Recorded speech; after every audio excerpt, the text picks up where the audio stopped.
በስመ አብ ወወልድ ወመንፈስ ቅዱስ አሃዱ አምላክ አሜን። ውድ የተወደዳችሁ ክርስቲያኖች፣ የእግዚአብሔር ቤተሰቦች፣ የእናታችን የቅድስት ድንግል ማርያም የአስራት አደራ ልጆች፣ የቅዱሳን የጻድቃን የሰማዕታት የመላእክት ወዳጆች ባያሉ በልዑል እግዚአብሔር ፍጹም ሰላም እላችኋለሁ። ከያላችሁበት ዓለም እንደምን አላችሁ? እግዚአብሔር አምላካችን ስሙ ለዘላለም የከበረና የተመሰገነ ይሁን።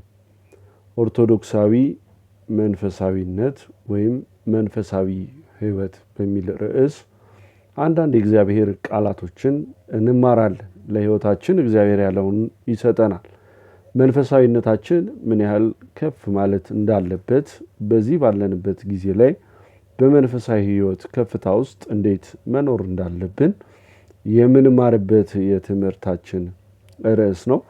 ሰፋ ባለ እይታ ለማየት እንሞክራለን። እግዚአብሔር ቢፈቅድ ቢወድድ በዚህ ርዕስ ለጥቂት ደቂቃዎች አብረን እንቆያለን። ሁላችሁም በተቻለ መጠን እንግዲህ ለዩቲዩቡ አዲስ የሆናችሁ ቀርሜሎስ ሚዲያን ሰብስክራይብ፣ ላይክ፣ ሼር እያደረጋችሁ ሁላችሁም ዕለት የሚለቀቁ ትምህርቶች የአባቶቻችን የቅዱሳን የሕይወት ታሪክ ሁሉ እንዲደርሳችሁ የደውል ምልክቷን ትጫኑ። የደውል ምልክቷን ስትጫኑ ሁልጊዜ ምልክቱ ይመጣላችኋል ሲለቀቅ ማለት ነው። እንድትማሩበት በዚሁ አጋጣሚ መልእክታችንን እናስተላልፋለን። ኦርቶዶክሳዊ መንፈሳዊነት በሚል ርዕስ የዛሬ ቆይታችን እዚህ ላይ ያጠነጥናል። እንደ መንፈሳዊ የሕይወት ምክር እንደ ዕውቀት መያዣ አድርጋችሁ እንድትመለከቱት ጋብዛለሁ። እንግዲህ በዚህ የቆይታችን ውስጥ የእግዚአብሔር መጽሐፍ የእግዚአብሔር ቅዱሱ ቃል ሕይወታችንን እንደ መስታወት የሚያስመለክተን ሕይወታችንን እንደ ኢጾብ የሚያጠራልን ሕይወታችንን ከእግዚአብሔር ጋር የሚያገናኝልን ስለሆነ የእግዚአብሔርን ቃል መስማት መታደል ነውና አስተውለን በማስተዋልና በእርጋታ ሆነን እንድንሰማ አምላካችን እግዚአብሔር በእውነት ይርዳን። እንግዲህ እንደምታውቁት የክርስትና ሕይወት መንገድ ነው። መንገዱም ጥልቅ ነው። ዘላለማዊነት ያለበት ከክብር የሚያደርስ የሕይወትን የድህነትን የቅድስናን መንገድ የሚያስተምር ነው ማለት ነው። እንግዲህ አንድ ሰው ክርስቲያን ለመሆን ወንድ ልጅ በ40 ቀኑ ሴት ልጅ ደግሞ በ80 ቀኗ የመጠመቅና የሥላሴ ልጅነት የመቀበል ግዴታ አለበት ማለት ነው። እንግዲህ ዳግመኛም በዚህ በጥምቀት ሕይወት ውስጥ የመንፈስ ቅዱስን ልጅነት ይቀበላል ማለት ነው። ለዚህም ነው ዮሐንስ ወንጌል ምዕራፍ 3 ቁጥር 3 ላይ እውነት እላችኋለሁ ሰው ዳግመኛ ካልተወለደ በቀር የእግዚአብሔርን መንግሥት ሊያይ አይችልም ተብሎ እንደተገለጸ እንደጻፈ እንመለከታለን ማለት ነው። ሌላኛው ምን ያስፈልጋል? መጠመቅ በዚህ ሕይወት ውስጥ አይተነዋል። ያመነ የተጠመቀ የዘላለም ሕይወት እንዳለው የዘላለም ሕይወትን እንደሚያገኝ አምላካችን እግዚአብሔር ነግሮናል። የእግዚአብሔርን የጸጋ ልጅነት እንግዲህ አንድ ሰው ሲጠመቅ ያገኛል ማለት ነው። እንደገናም ደግሞ የታላቂቷ የኢትዮጵያ ኦርቶዶክስ ተዋሕዶ ቤተክርስቲያን የኦርቶዶክስ ተዋሕዶ ቤተክርስቲያን አማኝ ይሆናል ማለት ነው። እንግዲህ ከክርስትና መንገዱ ላይ እነዚህን የሕይወት መንገዶቹን ያገኛቸዋል ማለት ነው። ከክርስቶስ ጋር እንድትሆኑ ዘንድ የተጠመቃችሁ ሁሉ ክርስቶስን አለ ለብሳችኋል። በገላትያ መልእክቱ ሐዋርያው ቅዱስ ጳውሎስ ለገላትያ ሰዎች በላከላቸው መልእክቱ ላይ በምዕራፍ 3 ቁጥር 27 ላይ ያስቀመጠው ኃይለ ቃል ቅዱስ ጳውሎስ እንግዲህ እንደምታውቁት ብዙ ቃላቶችን ለነፍስ ማስደሰቻ ነፍስን የሚያረኩ ቃላቶችን ጽፎ እናገኘዋለን ማለት ነው። ይህንንም ቃል ሲገልጽ እንዲህ አለ ደግሞ የእግዚአብሔር ቤተ መቅደስ እንደሆናችሁ የእግዚአብሔር መንፈስ እንዲኖርባቸው አታውቁምን አለ። የማን መንፈስ ያድርብናል? የእግዚአብሔር መንፈስ። የእግዚአብሔርን መንፈስ በዝሙት በመጠጥ እንደገና ኃጢአትን በመስራት በመበደል ሐሰትን በመናገር በሐሰት በመማል በመሸንገል የእግዚአብሔርን ቅዱሱን መንፈስ ከውስጣችን አስወጥተን የዲያብሎስ ልጅነትን የምንይዝበት የራሳችን መንገድ ነው ማለት ነው። መጽሐፍ ቅዱስ ግን የእግዚአብሔር ቤተ መቅደስ እንደሆናችሁ የእግዚአብሔርን መንፈስ እንዲኖርባችሁ አታውቁምን ይላል። ማንም የእግዚአብሔር ቤተ መቅደስ ቢያፈርስ እግዚአብሔር እርሱን ያፈርሰዋል ይላል። ሰሞኑን እንግዲህ ወንድማችን ፎይሌ ብዙ ነገሮች እየዞሩ ነው አይደል? አዎ እንገለዋለን እናጠፋዋለን። ይሄ የእግዚአብሔር ሰውነት ነው። የእግዚአብሔርን ሰውነት የእግዚአብሔርን አካል ማንም ቢያፈርሰው እርሱ ራሱ ባለቤቱ ሰሪው እግዚአብሔር ያፈርሰዋል። የእግዚአብሔርን ቤተ መቅደስ ቢያፈርስ እግዚአብሔር እርሱን ምን ይለዋል አለ? ያፈርሰዋል ብሎ እግዚአብሔር ተናገረ። የእግዚአብሔር ቤተ መቅደስ ቅዱስ ነውና ያውም እናንተ ናችሁ አለ። ያውም እነማን ናቸው አለ? እናንተ ናችሁ የእግዚአብሔር ቤተ መቅደስ። ስለዚህ እግዚአብሔር በአርአያው አምሳሉ የሰራውን ይህንን ቅዱስ ሰውነት ማርከስ ማለት ከእግዚአብሔር ልጅነት መውጣት ነው። ይህንን መልእክት ሐዋርያ ቅዱስ ጳውሎስ በአንደኛ ቆሮንቶስ መልእክቱ በምዕራፍ 3 ቁጥር 16 ላይ አስቀምጦታል ማለት ነው። በመሆኑም እንግዲህ ብዙዎቻችን ከኃጢአት፣ ከርኩሰት፣ ከዝሙት፣ ከመዳራት፣ ከሐሰት፣ በሐሰት ከመማል፣ ሰዎችን በሐሰት ከመክሰስ፣ ከሽንገላ ህይወት መውጣት አለብን። ለምን? ህይወት እንደ ሸክላ ናትና ትሰበራለች። ህይወት እንደ ሸክላ ናትና ትደቃለች። እንግዲህ ዳግም እንዳትጠገንም ሆና ትወድቃለች። ህይወት በብዙ ጥያቄዎች የተሞላች ስለሆነች ጥንቃቄ ትፈልጋለች። እንግዲህ ኦርቶዶክሳዊ መንፈሳዊነት በእውነት በአርአያነትና በምሳሌነት እንዲሁም በምግባር የመግለጽና የመኖር ህይወት ነው። እንግዲህ ብዙዎቻችን መንፈሳዊነትን ከላይ እንኖረዋለን። ምን ልላችሁ ፈልጌ ነው? ትረዱኛላችሁ? መንፈሳዊ ሰው ለመምሰል እንኖራለን እንጂ መንፈሳዊ ሰው ለመሆን አንኖርም። ብዙዎቻችን ጾመኞች ለመምሰል እንሮጣለን እንጂ በጾም ውስጥ የሚገኘውን ጥቅም በህይወታችን ውስጥ መግለጽ አንፈልግም። እንዲህ አይነት ህይወት እየኖርን ብዙዎቻችን ተቸግረናል። መጽሐፍ ቅዱስም ደግሞ እኔና እናንተን እንዲህ ይለናል፣ ልጆቼ ሆይ በስራና በእውነት እንጂ በቃልና በአንደበት አንዋደድ ይላል። አንደኛ ዮሐንስ ምዕራፍ 3 ቁጥር 18 ላይ እንግዲህ በቃል በአንደበት ህይወት ሳይሆን የእውነት ልንዋደድ የእውነት ልንኖር ያስፈልጋል። መንፈሳዊ ህይወት የእውነት መኖር ነው። የእግዚአብሔርን ቃል በእውነት ውስጥ መኖር ማግኘት ማለት ነው። ለዚህም ነው ቅዱስ ዮሐንስ በወንጌሉ ዮሐንስ ወንጌል ምዕራፍ 6 ቁጥር 23 ላይ እኔ ነገርኳችሁ ቃል መንፈስ ነው ህይወትም ነው አለ እግዚአብሔር። ስለዚህ መንፈሳዊ ሰው ሆኖ ለመሰራት የእግዚአብሔርን ቃል ማድመጥ፣ የእግዚአብሔርን ቃል ደግሞ አድምጦ መኖር ያስፈልጋል። በእግዚአብሔር ሐሳብ ውስጥ መመላለስ ያስፈልጋል ማለት ነው። ሰው መንፈሳዊ ህይወት እንዲኖረው የሚፈልግ ከሆነ ዕለት ዕለት ከእግዚአብሔር ቃል ጋር ተቆራኝቶ ሊኖር ይገባዋል። መንፈሳዊ ህይወት ላይ ዝለት ሲገጥም፣ መንፈሳዊ ህይወት ላይ መዘናጋት ሲገጥም ከስነ ምግባር የወጣ ትውልድ ይፈጠራል። ይሄ ያለ ጥርጥር በደንብ አስረግጣችሁ ስሙት። መንፈሳዊ ዝለት ላይ የሚፈጠሩ መንፈሳዊ ህይወት ላይ የሚፈጠሩ እንዝላልነቶች ወይ ድክመቶች ትውልድ የተበላሸ ትውልድ እንድናፈራ መንገድ ያስከፍታል። ዛሬ የምናየውን መከራ እንድንመለከት እንድንኖረው ያደረገን ይህ ስለሆነ ማለት ነው።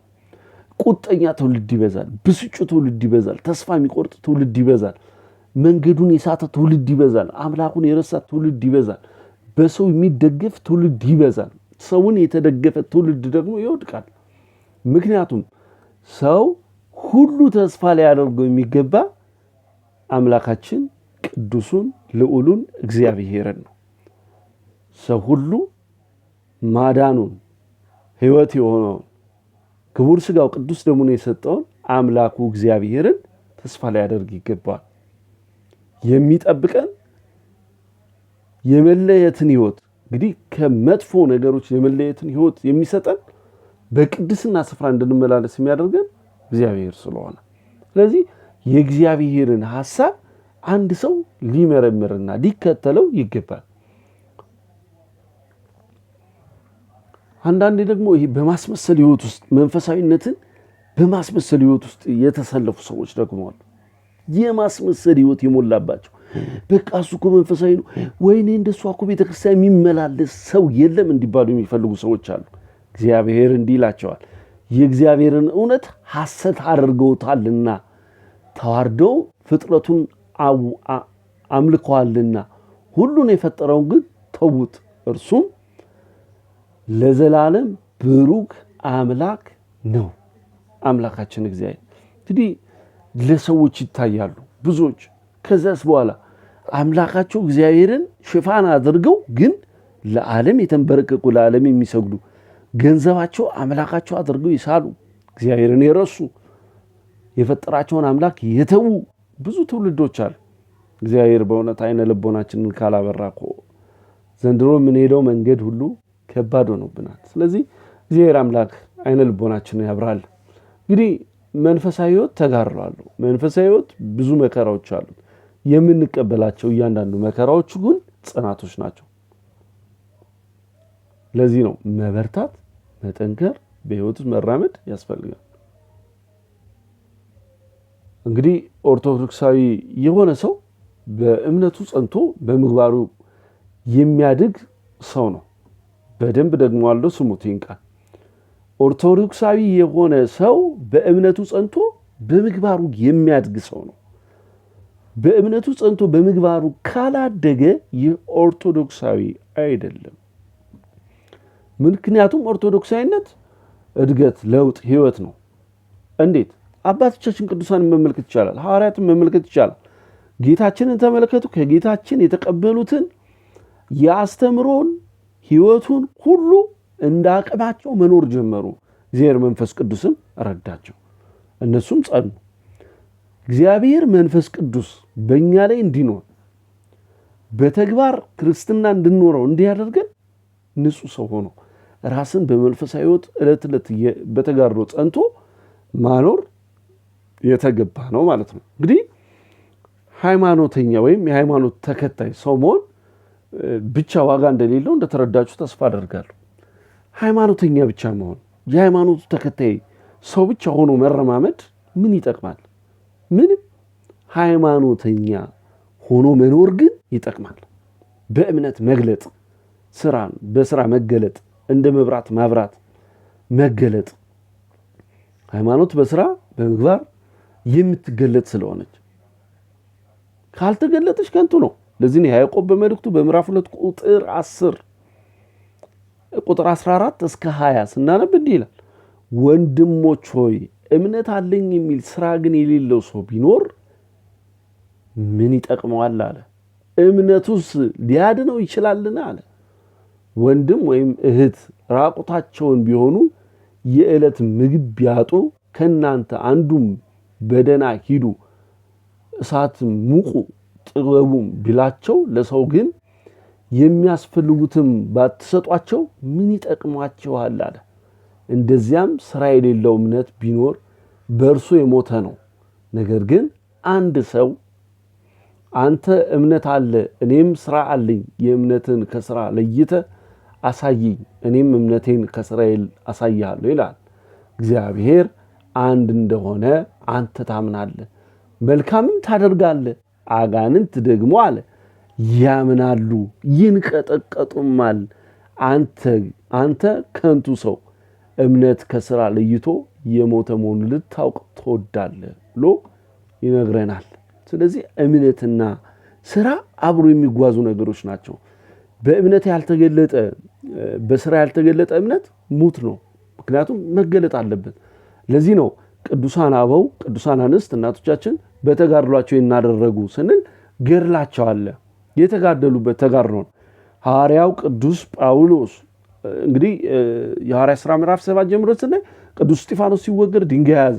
ከዛ የሐዋርያ ሥራ ምዕራፍ 9 ላይ ስናይ በደማስቆ ብርሃን ጌታ ሲመታው ሲመለስ ከዚያ በኋላ ድንቅ ሐዋርያ ሲሆን እንመለከታለን። በፊት እምነት አለኝ ከሚሉ ሰዎች ጋር ነበር ግን ስራ የሌላቸው።